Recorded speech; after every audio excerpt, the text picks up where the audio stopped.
Hi everybody, this is the second edition of our presentation technique series. We had 230 views of the first video and good feedback. However, I think we have to significantly increase our outreach in order to get the message across. After the first video, a colleague of mine came to me and said, "Oh, excellent video, learned so much," and so on. And I thought, yeah, great. And when I saw him present at the next occasion, he was presenting a battle of bullets, too many slides for the 20-minute slot that he was presenting, and all full of text. And he was reading what he was having on those slides.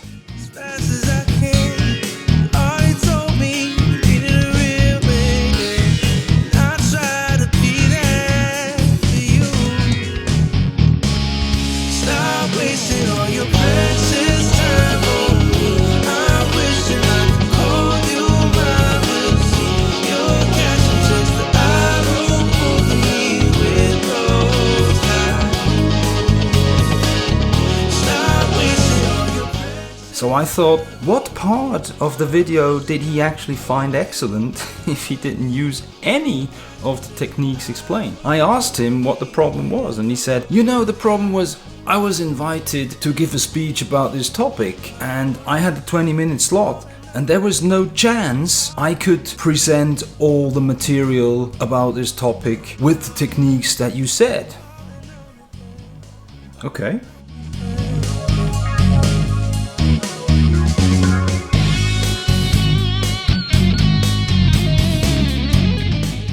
Here's my answer to that, and that is, if you have 20 minutes, remember you were asked to give a speech. If you have 20 minutes, then that's the time frame. You were not asked to give a training course. Of course, you can never address all the issues about a specific area in 20 minutes or an hour. It's not enough. So a presentation is not about conveying all the possible information that comes to your mind about the specific topic. It's about highlighting 2, 3, maybe 5 important things and speak about them. You cannot deliver a training course in 20 minutes. It's not possible, and it's not the scope of a speech or a presentation. So when you are asked to present something in a given time frame about something where you think, I could speak for a full day, then pick a number of issues and then elaborate on them. And of course you can highlight that there is more to it and you would need a full week or 3 days to explain everything. But please deliver your speech and your presentation in a way that's not insulting educational science. Please. Apart from that, as I said before, either we did not create enough outreach with the first video yet, explaining why text to be used on slides to enhance what you say is nonsense, or maybe there's a certain level of stubbornness outside and people think they know better. So you can believe me here, I'm not just talking fantasy stuff. I did research in that matter together with a highly decorated professor in education. So all the phenomena that we're talking about here, they are reality. And you can believe me that when you follow those rules that we give you here in that video, you will be making a much greater impact with your speeches and presentations. Great, so if you want to watch on 2 things. First of all, this video makes no sense without watching the first one. And secondly, those guys who know better and who want to stick with their bullet list, maybe you want to stop the video here and then stay in your bubble with text, bullet lists, slideshows, and then I can focus on those people here who are interested in learning something.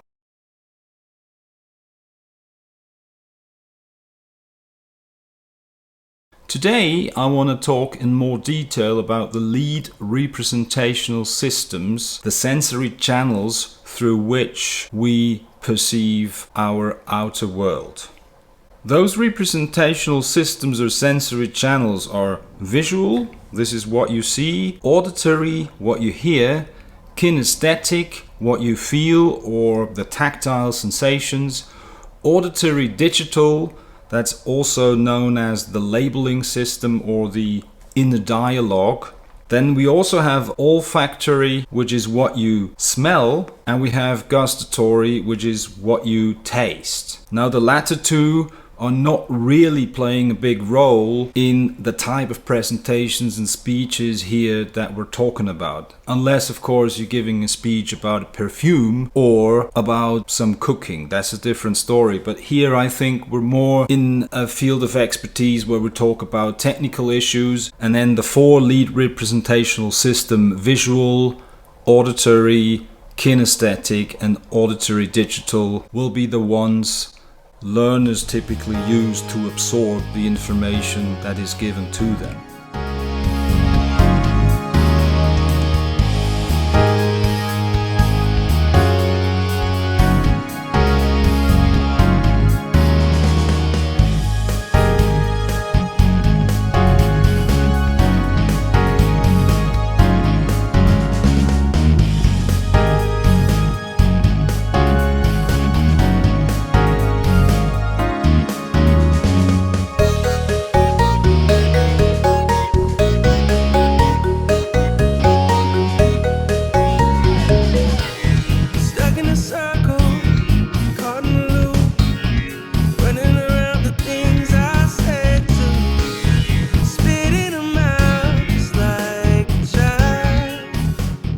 There are words that you can use in the speech to address each of those lead representational systems. Example words for visual, for example, are do you see, look, it appears, let me show, it's clear, you need to get the picture. Examples for auditory are sounds logical, I heard you say, it rings a bell, silence, listen, resonate, question. Examples for kinesthetic are feel, touch, get hold of, catch, hard, concrete, shape, get a grip, solid. And auditory digital examples are experience, understand, think, decide, motivate, consider, know, perceive.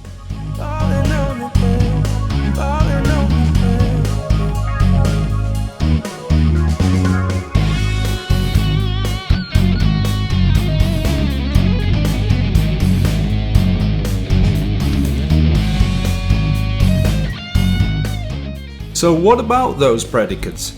Each human being has its preferred lead representational system. So typically each human being is perceiving and processing the information about the outer world through one preferred channel. Of course, there are people that are maybe a bit more balanced in that they have 4 equal priorities between visual, auditory, kinesthetic and auditory digital. That exists. Also, you will find people that have equal balance between visual and kinesthetic, for example, and then it depends a little bit on what kind of information they are processing, on which one they would use. But mostly you will find people that have one priority of the 4. You have the visual oriented learners. They need pictures in order to understand what you're trying to explain them. The auditory oriented learners, they will just listen to you, and the kinesthetic learners, ideally they have something they can touch, and the auditory digital learners, they will always process the information in a way that there's kind of an internal dialogue going on. They might even speak loudly to themselves. They put everything in a checklist, and that's the way they process that information. A good presentation or a good lecture actually addresses all the 4 of those lead representational systems. If you manage to balance out the information that you present across those 4 channels more or less equally, then you will have a much better performance of your listeners. They will mostly absorb what you were trying to tell them. Now, the auditory channel is a relatively straightforward one to address because you speak. So the auditory oriented learners, they will not really have too much of a problem of absorbing the information that you're trying to convey. The visual learners, they will need some graphics, some pictures in order to help to understand what you're trying to tell them. The kinesthetic learners, ideally you would have some model. That's not always so easy in a presentation to bring something that people can touch. But there are other ways to address that, as I will explain in a minute. The auditory digital people as well, you do not have much control over what happens inside their brains. So it's that inner dialogue, that logical processing, that kind of labeling that they need to make themselves when the information is given to them. So as said before, auditory and visual is relatively easy when you give a presentation. So auditory is a no-brainer because you speak. Visual is also a no-brainer because you could use your presentation software to use those pictures and graphics that address that kind of sensory channel. But, and don't underestimate the effect of that, you could also consider using a whiteboard. A whiteboard is a bit more dynamic than just showing a slide with a static picture. A whiteboard is a very good tool that is very, very underestimated nowadays with those modern presentation softwares. Especially now during the pandemic, where you have lots of events, lots of symposia happening online via video conferencing, I'm a strong believer of the whiteboard tools that are provided by all these video conferencing tools is a great opportunity to put a little bit of dynamic aspect into your speech. So instead of just showing a static slideshow, you could use a whiteboard or a combination of showing slides and drawing on them in order to bring some dynamics in an actually static environment otherwise. Kinesthetic and auditory digital are difficult to address just through the speech and through the slideshows or whiteboard use. But, and that's why I brought these predicates into the picture, you can use those words in order to address those sensory channels. So if you use the correct words in your speech, you will actually activate those sensory channels in the learner or the listener. So a good speech really addresses the 4 lead representational system relatively equally. Now, for those who know me, you know I'm a big fan of free speech. Simply because I say, if I go for a coffee with you and I ask you a few questions about your field of expertise, you're not typically reading from a script, are you? You're going to freely talk about what you know. You can do the same in a speech. I'm aware of the stage fright issue and maybe you don't feel comfortable with an audience of 200 people. That's a different story. But the fact of the matter is really, you know what you're talking about, I hope. If that is the case, there is no need to at least read from a script. It's okay to write a script first, of course. I also wrote a script for this video. I'm just not reading it. I have written what I want to say at some point and then I will just freely say it. So I'm a big fan of that because the energy of free speech is much better than somebody reading or using notes or something, because there is always a bit of distraction going on. I'm just not a big fan of this kind because I'm a great believer that presentation or a lecture is about transfer of energy. And energy is only really flowing nicely if you feel comfortable and you speak in a free manner. And you're not reading. I want to tell you about the predicates. It's auditory, it's visual, and it's kinesthetic. So I know it's a bit exaggerated, but I like free speech. Now, if you're using free speech, then it's maybe a little bit more difficult to be aware of the predicates you're supposed to use, to address the various sensory channels. In order to be able to do that in a free speech, you need a bit of experience. But you can also learn that. A good method to learn and to be aware of those predicates and when to use them and how to use them is every time you have a conversation with somebody, you listen to what he says and then you try to identify what kind of predicates he was using, because that would give you an idea about the potential lead representational system of that particular person. So if that person uses more visual predicates, it probably tells you that this is a person that learns through the visual sensory channel mostly or with priority. The game you can play then, if somebody says something to you using visual predicates, you could then ask yourself, how would a person using the auditory channel mainly phrase the same question or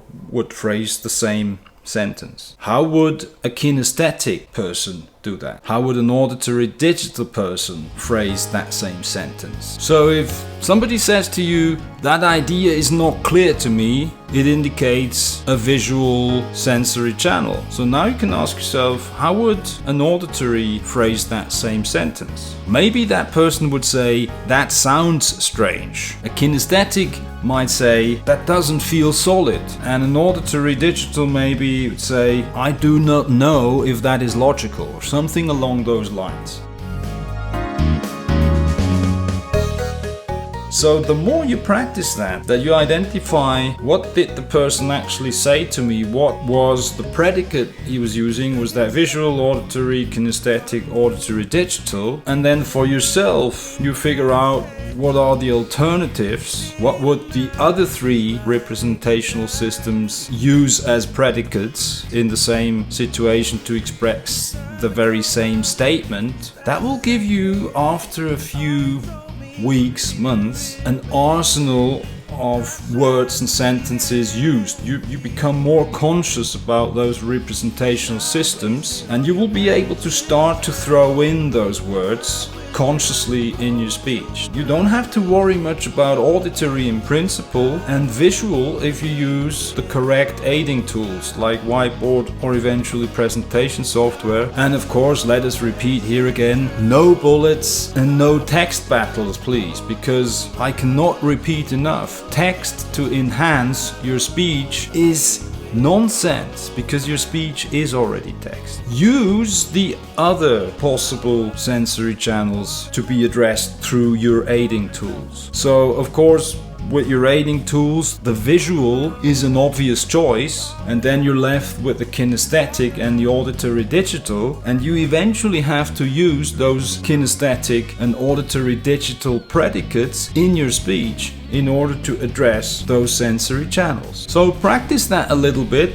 It will increase your awareness. You will be able, after a while, to throw in those predicates addressing certain channels intentionally and strategically in your speeches. Okay, folks, was that an enlightening experience? Do you have a new perspective now? Or did it sound good? Could you tune in to what I was saying? Do you have a feeling I'm right? Do you have a solid understanding? What do you think? Logical? Good experience? So that's the end of that video. I hope you liked it. I'm sure there's going to be material enough for a third or even a fourth edition of the presentation technique series. It's December 10. It's snowing quite a bit here now. I wish you a very pleasant festive season. Stay healthy. See, hear, feel, or perceive you next time. Bye bye.